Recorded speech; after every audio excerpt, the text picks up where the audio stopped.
Going into new season, a lot of brothers, and I understand this thing, man, it's like I think you understand this as we're former athletes, collegiate athletes, elite level, your identity change Yeah. and letting go of the identity before. And a lot of brothers are afraid of like, man, if I'm not that person, who am I? My, yeah. Just Heal with Dr. J is going to be a space where we foster healing conversations, conversations that are life enriching, conversations that are going to provoke thought, that's going to provoke change, and also provide insight. And so that's what I'm excited about. Hello, I'm Dr. J, and welcome back to another episode of Just Heal with Dr. J, powered by the Black Effect Podcast Network and iHeartRadio. Listen, I'm excited about this episode today and excited about my guest, my friend, my brother, and yo to the noobs. Yo, Have yo. my good brother Lawrence Adjah here today. Listen, this brother here, his list of accolades, his list of achievements, and his titles, man, really supersede who this brother is. But I think he's one of the greatest facilitators and one of the greatest communicators that I've ever witnessed on this side of heaven. And I say this because I had a great opportunity of traveling the country with Lawrence. We traversed this country for 3 years, 36 cities, 18,000 men with the Just Heal Bro tour, man. So I want to say, brother, welcome to Just Heal, man, with Oh, brother, with, with, man. with, with, with me, Dr. J, man. I'm just so excited to have you, brother, as a guest, man. And brother, I'm smiling from ear to ear Brother, because likewise. you know what I'm saying, we've stood shoulder to shoulder on the stage, man, for 3 years, and now to sit shoulder to shoulder, man, is awesome, brother. Oh man, it is a great honor to be with you, and I'm so grateful that you've been blessed with this space. But you talk about all of the stages that we've been on. But one of the greatest things I remember about our relationship is how it even started. And Yeah. I remember in that lobby in the hotel, and it was like 1 a.m., 2 a.m., and we were just talking about life. Yeah. And I said, man, beyond all that, I'm so grateful, man. So thank you so much for having me, Yeah, man. man, brother. Listen, I could not do what we did for the past 3 years without your moderating ability and your ability to facilitate these conversations with these men on communications, on relationships, on vulnerability, and then challenging these men to lock arms, man. You know, the one thing that I want viewers to walk away with when they listen and when they watch these episodes and these encounters, as what I'm calling it, is to see healing within a conversation Mhm, and to experience healing in the dialogue. mhm, When we met, I'd never heard of you. mhm, And Hope sent me something. She says, "Hey, I think you should look up this brother Lawrence Adjah." And the first thing I thought was, "Man, this is one of the sharpest dude I've known." mhm, And you know, for those who don't know, Lawrence went to Harvard. Was one of the first on Facebook. mhm. Mark Zuckerberg's your classmate, and you talk a lot about digital loneliness, and we'll get into that, man. But just to connect with you as a brother, man, was something that was profound because that's not some brothers do after the age of 35. Not at all, man. It's interesting. I mean, I think both of us kind of relate to this only son syndrome. Yeah, yeah, I got yeah. three sisters, and I think unconsciously what I saw in my life, parents came from Nigeria, late 70s, moved from Brooklyn, New York to Piscataway, New Jersey. You're coming up just trying to figure things out. And as a family, I'm coming up in a household where it's me, my dad, my sisters and I are close, but as a young man, you kind of have to make your own way, figure You things got to out. make your own way. Yeah, So you ain't, but I think de facto become like a loner without even knowing it. And yeah, and I think particularly when you get older, you have more responsibilities. If you're blessed to have, a family, or if you're blessed to have a mission that has you consumed fully, sometimes the limited time you have left, you just want to sleep. You want to find some sort of reclamation of time. And the last thing that you often are thinking about is like, man, I want to build with these brothers. Because brothers, I all know we generally utilitarian, yeah. especially coming in Very. your 20s. It's like, it's not about women or money. This ain't Yeah, important. it's not. It's not. Mhm. It's not. And when you think about brothers being utilitarian and brothers only being one dimensional in most cases, how important is it for men to diversify themselves in the relational capacity, and I'm not talking about being in relationship Hmm. or should I say, a loving relationship, but building platonic friendships and relationship with other men. Oh, brothers, it's real. I mean, I think one of the gifts of the work I'm able to do, I love relationships. I was called to help people establish and strengthen their most important relationships with God, with other people, and with themselves, mind and body. I get the privilege, like many, ministers of the gospel, to do funerals. And the picture I have in mind is the distinctions and contrast between so many of the funerals that I've done and presided over. You see those funerals when it gets to the remarks section, and you got lines out the door, and each of them is telling a story about the part of you they shared. Man, I remember when he showed up when such and such happened. Man, I remember, yo, man, we went and saw that fight. If you share no part of yourself with anybody, at the end of your life, there'll be nobody to tell your story. And I Jesus. think brothers often don't see the end of the story in the middle of it. And I think that's scary. I think the second thing I think that affirms this piece is I think brothers we're really big about legacy. I think no matter what belief system, brothers talk about leaving a legacy. Often you hear about generational wealth and I want to pass things down. But one of the greatest legacies is what do people think about when your name comes up? Mm, And I think just like the disciples were around Jesus long enough to write about him, come on. the gospels like they were around him long enough and intimate enough that each of them got they okay, Matthew gonna do this, and who gonna write about you? And so I think brothers need to really think about, if particularly around legacy and then particularly around how you want this story to end and what you want to give of yourself. Think about the end of this story. And so I like to give that picture as opposed to just telling you it's valuable. I think brothers could resonate with that picture in their minds. And I'm going to tell you why that picture resonate with me. I was in Philly at the top of the year. Um, at the end of last year, when we had a conversation about ending the tour, Mm-hmm. and I had made a decision to not speak, not to take any engagement, but I had committed to something before. You know what I'm saying? And so it's like before all this had shut down, and the engagement that I had committed to was in Philly.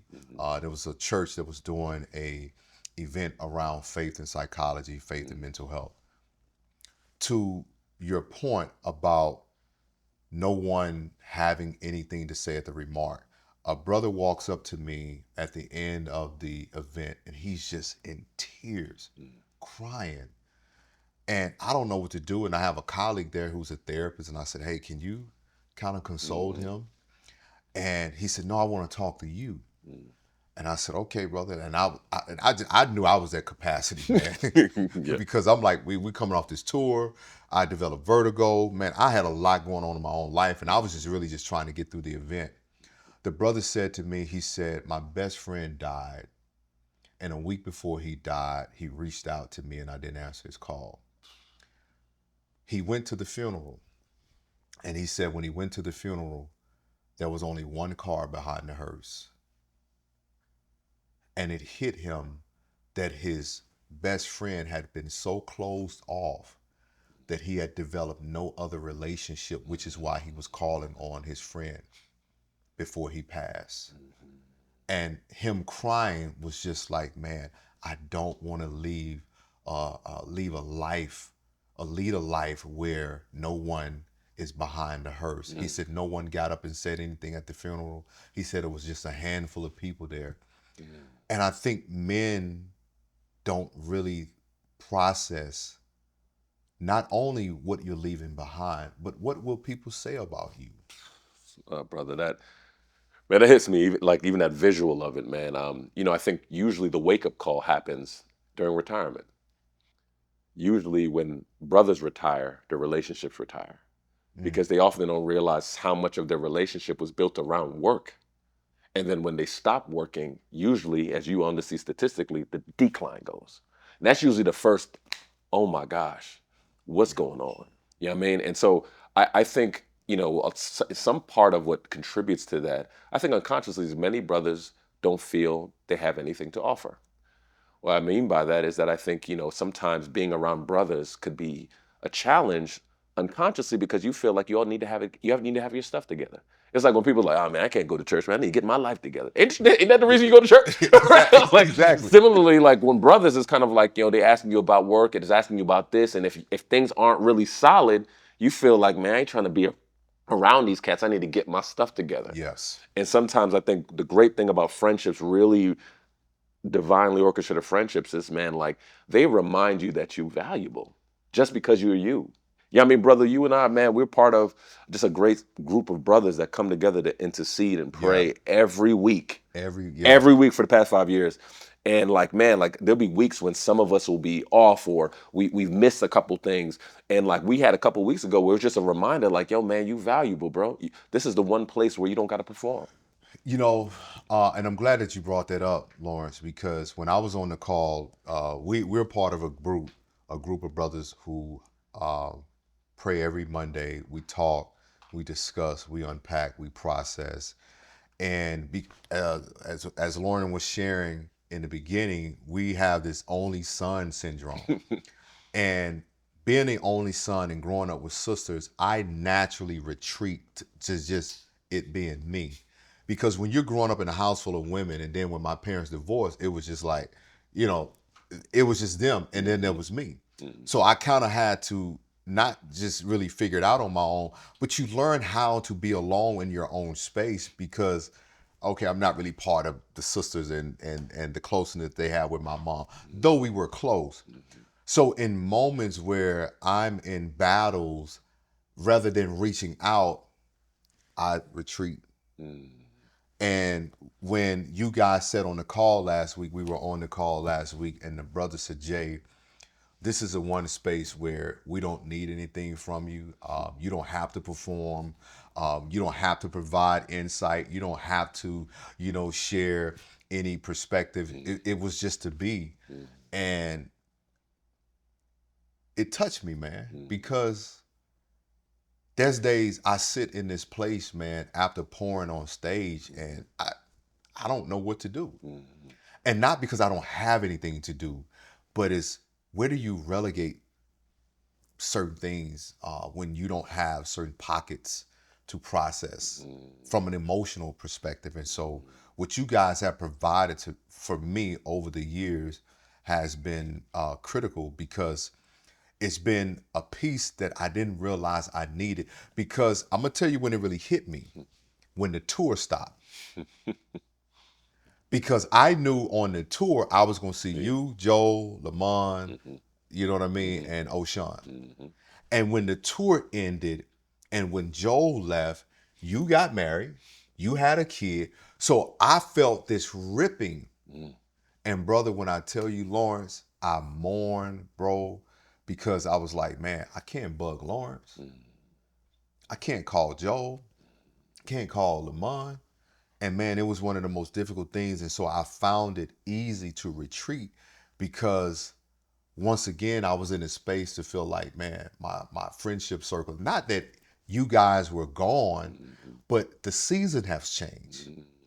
And I don't think men really take time enough to really process when a season's change.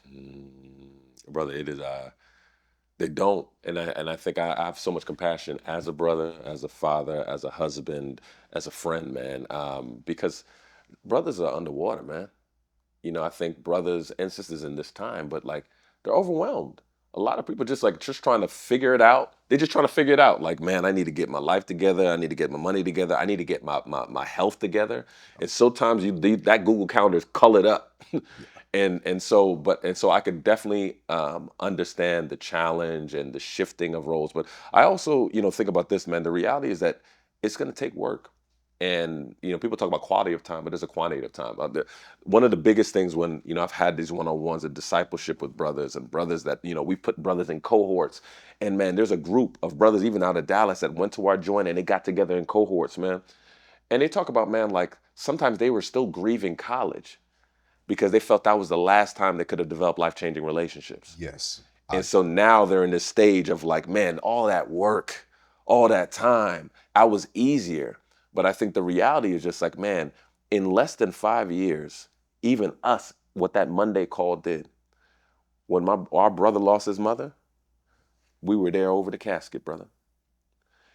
And it was like we all went to college, the type of Yeah. relationship we have. And so I think to your point, changing of seasons, I think there's a lot of people unconscious don't realizing that they're grieving those times Yeah. because they think that was the last time, you know what I'm saying, they could have done something good. And I didn't realize I was grieving until I was watching Joel's New Year's Eve thing. Mm, And what I meant was what for me the grieving was I didn't realize how much it really, you know what I'm saying, kind of mm, ripped something out of me. mm, Because in my mind I was like, man, Joel is going, do I keep the tour going?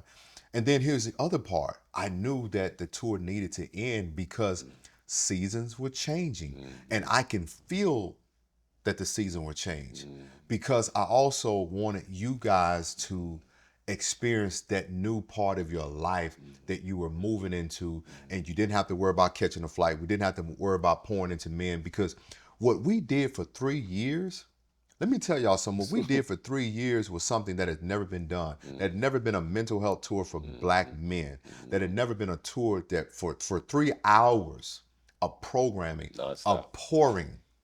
Mm, And then we get off stage, and there's about 10 brothers that's waiting in line to speak to each of us because each of us spoke to a part of them that they wanted to take a deeper dive. So they're trying to tell you 50 years of pain that they've been trying to process mm, within 10 minutes.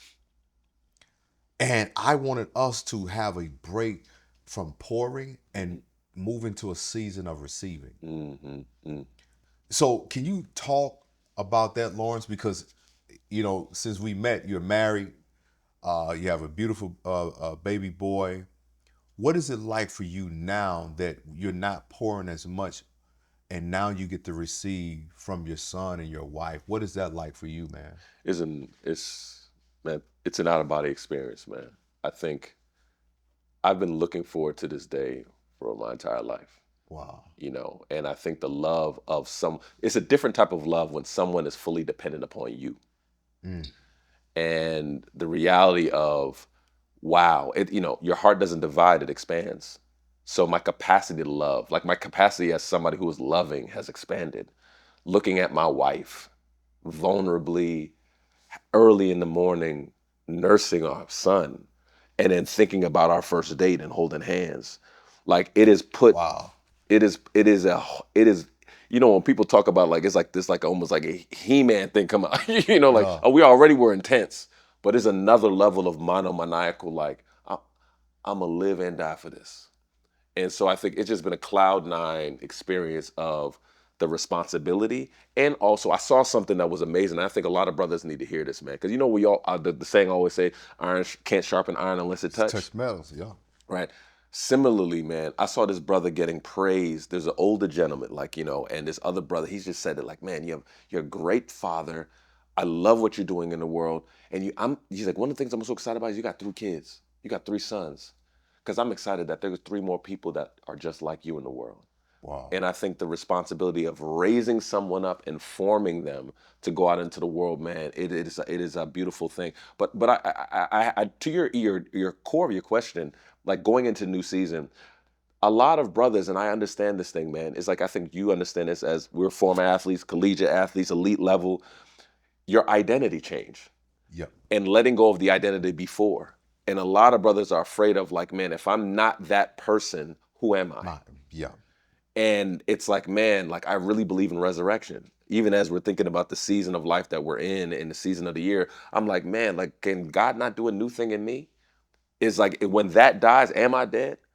And I think brothers don't often have enough faith that they don't believe that, who, like we always say, like the barbershop Hall of Famers, Yeah. right? Yeah. Like everybody was about to go to the league in the Yeah. barbershop. Yeah. Like, it's like, do you not believe that God can put new dreams in you, could accomplish new things in you? And so, in the same way that I was this guy, and now I'm stepping in this new identity, I'm excited because I'm like, this is why it's worth turning the page in the book of my life.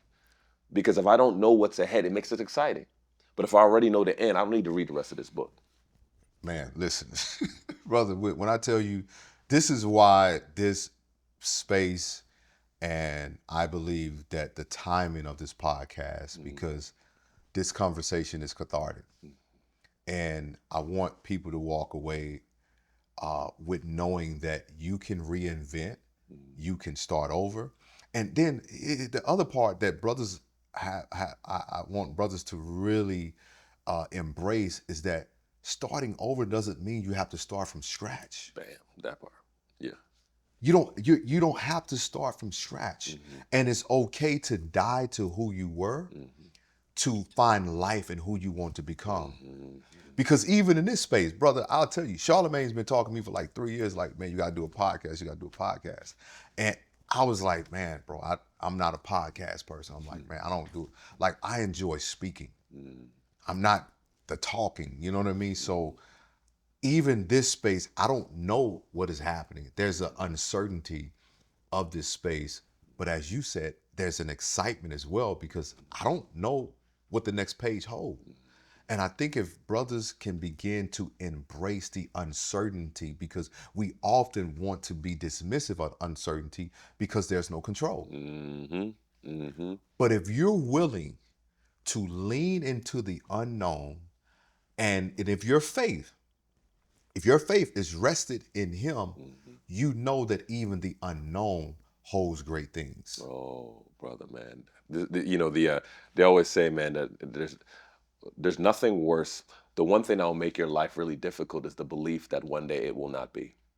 Mm. The idea that it will never be uncomfortable. And I think there's a reason when we even talk about, we love you and I, we love working out. Do we love different? It's just like when you plateau, it's like you plateau because your muscles kind of like, I seen this before. I already know what you about to do. You about to do 3 sets of 6, 7, 8. Right. But when you actually confuse it and when you do put a different stress on it, that's where the growth happens. Yes. And I think there's a beautiful book, man, by Ben Horowitz, who, one of the leaders of one of the largest venture capital firms in the world. Is called The Hard Thing About Hard Things. You got to accept you're hard.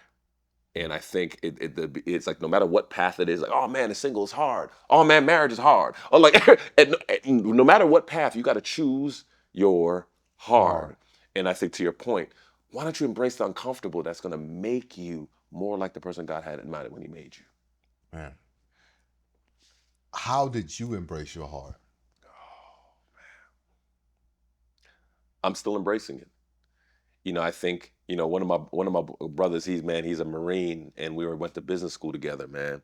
And he called me one day, and he got 5 kids, man. He's started a startup, all that, and he was just like, brother, man. He was like on some Jocko Willenick. If y'all watch that, he just on some military. He was just like, brother, man. I just accepted it's always gonna be hard, and I think that day was the day it really kind of broke open. I think you kind of know it, but you don't. And this thing hit me one day. I was listening. I was having a conversation with a loved one, and this loved one, I think many of us can relate to this or know someone like this. When things are very difficult, they got to go find their peace. Mm. They leave. Like retreat is their way of finding peace. And I said, and I remember we were talking, and I said, is that real peace? It sounds like a circumstantial peace. Because you only have peace if the circumstances dictate you have peace. But the real peace, the one that allows you to pray in a prison and sing, is a peace that does not require circumstances to be okay. Man. And so I think in that, it was also an affirmation to me of, like, man, I don't want this fake freedom, man. I think the freedom that I really want is I can't control what happens. We always say, like, I don't know if God prescribed it, but I know he permitted it. I can't control half of the stuff that happens. Can't But control it. I do not want to live my life with my chest being so heavy I can't get off the bed because of the circumstances I can't control. Come on. I want to be able to have a peace that says, no matter what happens, rain, sleet, snow, or hail, I'm good. And so I think that for me is when I really started to embrace over the past like 5, 10 years. I'm just like, this is hard. Everything's hard. I've seen it hard. But then I've seen the beauty on the other side that I recognize that nothing's wasted, that the fire could Nothing. melt or the fire could refine. Nothing. And I've seen brothers, usually when you come across cats that you really respect, man, if you listen long enough, you hear the fire, you see the smoke on their shoes, and that's what's refined them, man. And the smoke is the evidence that you endured. Mm-hmm. And I think brothers need to realize that enduring is part of standing in the fire. Mhm. It's part of it. I think so many times that brothers like, man, I don't want to be burned, but until you have the smoke as evidence that you endured, then are you really ready for the fire? Mm. Because we'll say, oh man, I can take it, bring it on, bring it on. But are you really ready for the fire? Because if you're truly wanting to be refined, and you're trying to redefine yourself, man, you have got to stand in that fire so certain things can be burned off. And when I'm talking about things being burned off, it may be burned off in your therapy session, it may be burned off in your mentoring session, it may be burned off sitting in service, and the power of God hits you and begins to break things off of you, and you begin to become emotional, and you feel like this inner work. But I think if we can learn to just surrender, Amen. that's the one word that comes to me as we're having this conversation, Mm. because you said, I'm still learning to embrace what my heart is. Mm. Do you ever get there? On this side of glory, I don't believe so. Right? Because I'll give a scriptural reference and I just think real life, brothers, man. Like I think up until the end, going to that cross, Jesus was like, I don't want this hard. And take this cup from me. And so if I think the picture of what it means to be fully divine and fully human at that stage with his call and mission, it was like, I don't really want this. I think it'll be unrealistic for any of us to believe that there won't be moments as healthy as we are, that there won't be moments where like, I don't want this cup. You know what I'm saying? But um,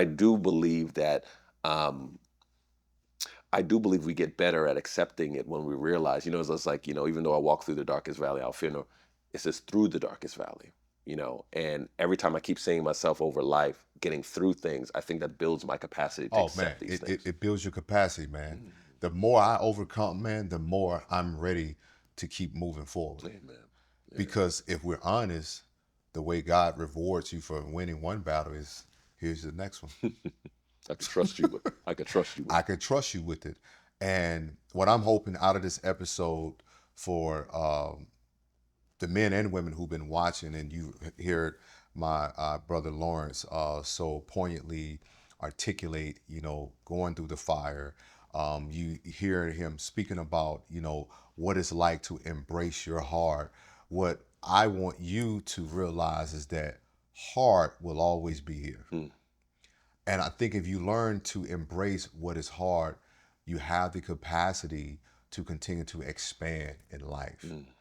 Because anything that you're trying to attain, anything or any level that you're trying to go through, is going to require you overcome that hard and that level of hard. And that hard will be different for all of us depending on where you are in life. But I want you to know that it's possible.